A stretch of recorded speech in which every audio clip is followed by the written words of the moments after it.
A huge part of the job of firefighting is what you're doing with this thing, your mind. And they don't teach us a lot in Fire Academy.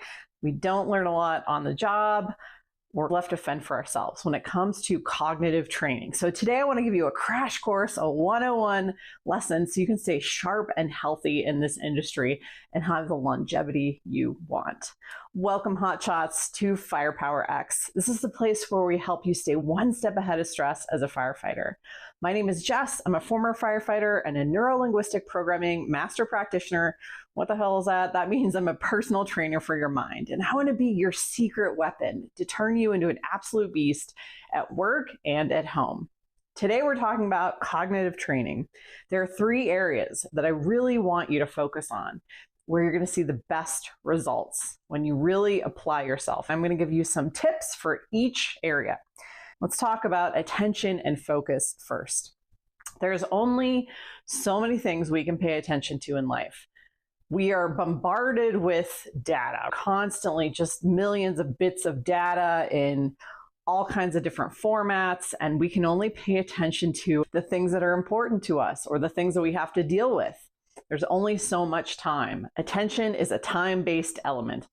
So whatever we're paying attention to is going to reflect in our life experience. Whatever we're focusing on is going to reflect in our life experience. Pay attention to the garbage, we're probably going to feel like garbage. That's going to reflect in the quality of our life experience. So where we turn our attention, and what is our attention? Is essentially our senses. It's our body and our mind. We're directing our senses towards something. We are actively paying attention to it, putting eyeballs on it, listening to it, whatever.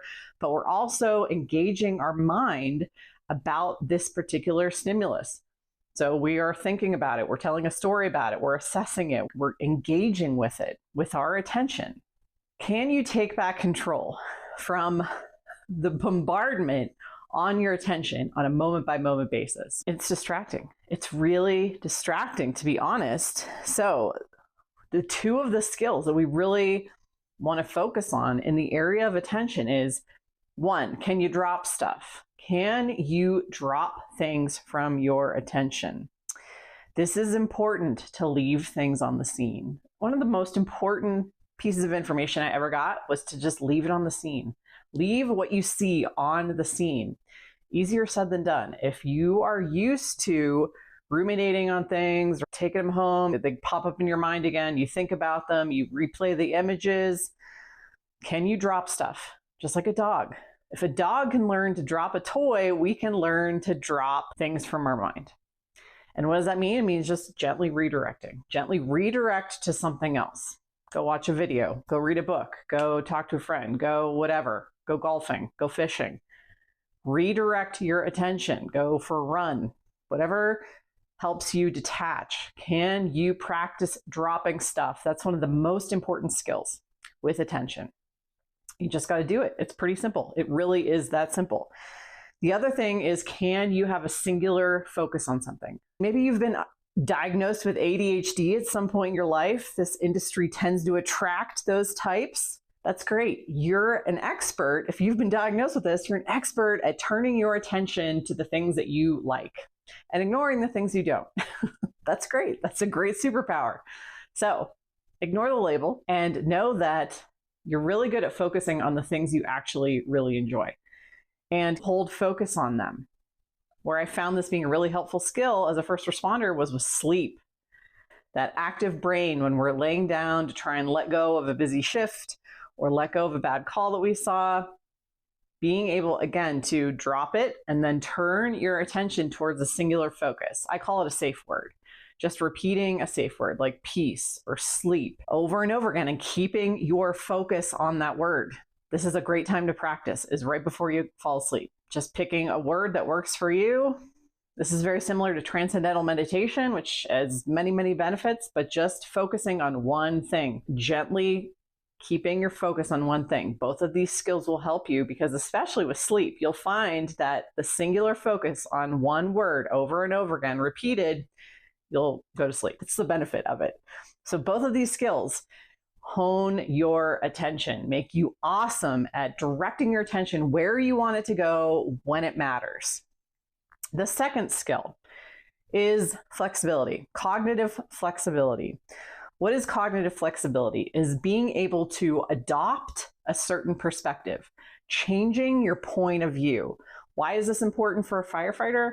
Because again, sometimes things are going to happen in our personal lives and we can often feel like a victim of them. The divorce, the bankruptcy, the whatever you're experiencing, we can feel like the victim. And we need to be able to shift out of that point of view of victimhood in order to have a literal immediate relief for ourselves. So, can we develop cognitive flexibility? How do we practice picking up different points of view? Think about people that you admire. How would they handle this? Maybe your dad's really calm under pressure. How would dad see this problem? Put yourself in his shoes and imagine how he would see this and frame it the same way that he would frame it. Or maybe you have a sports figure that you really like, or a religious figure like Buddha or Jesus. If they got the wrong order going through Starbucks, would they get pissed off about it? How would they see that experience? What would their point of view be?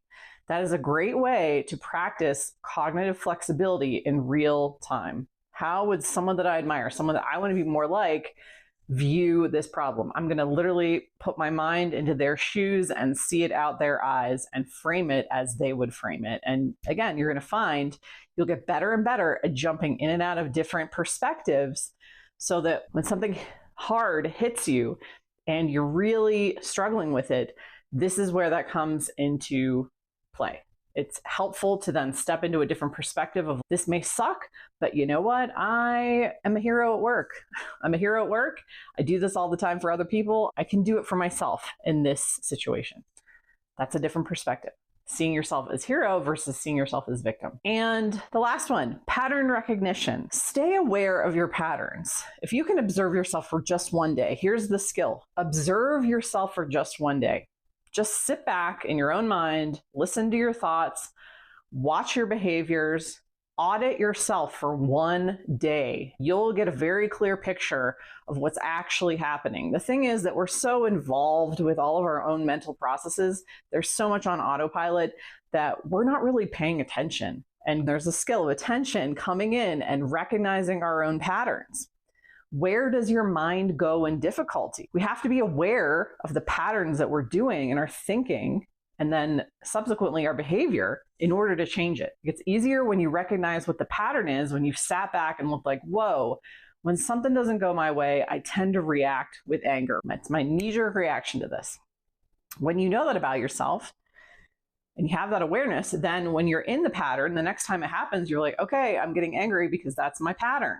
Okay, I can just shelter in place, let the anger pass, and then follow up with a different kind of response or some different thoughts, right? More cognitive flexibility. Okay, I'm gonna chill.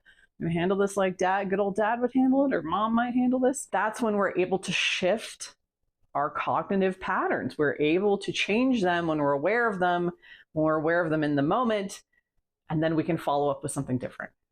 Another exercise that you can do directly to help your pattern recognition of what you're doing in your own mind is to ask other people, because it's easier to see the label on the jar from the outside. Ask the folks closest to you, what patterns do you see in my behavior when I'm stressed out, or when I'm challenged, or when I'm facing adversity, or when I'm down in the dumps? What patterns do you see in my own behavior? This might feel really vulnerable to do.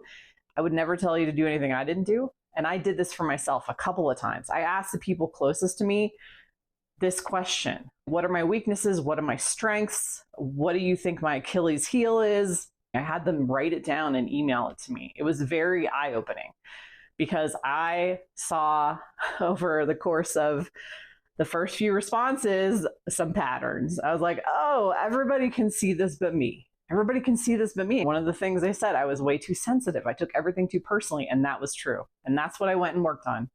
That's the pattern that I decided to change. So you can do this too. If you want more ways to strengthen your mind, become more naturally resilient, and handle things differently in your life, come join our community over at firepowerx.com.